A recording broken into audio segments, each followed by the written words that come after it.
Ovsinim bergan ro'mol bo'lardi. 90 ga 90 edi-da. O'sha narsa shovqovi edi-da.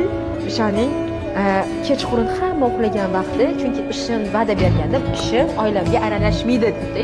Hamma uxlardi, soat 1-2 da bolalarni uxlatib, borib videolarni shovqovi ro'molchani mana g'ijimlarni deb quruq gulchalarni qo'yib shunaqa qilib boshlaganman. Keyin xo'jayinim bir ko'rdi, ikki ko'rdi, qarayapti o'sha baribir ham bu qiladi dedi-da.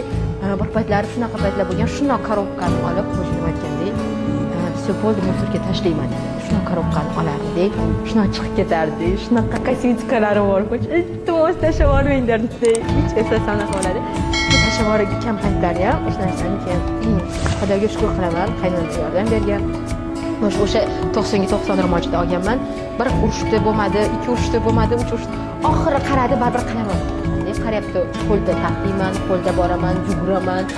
Keyin aytdi, "Все bo'ldi. Ayla, mayli, yengdik.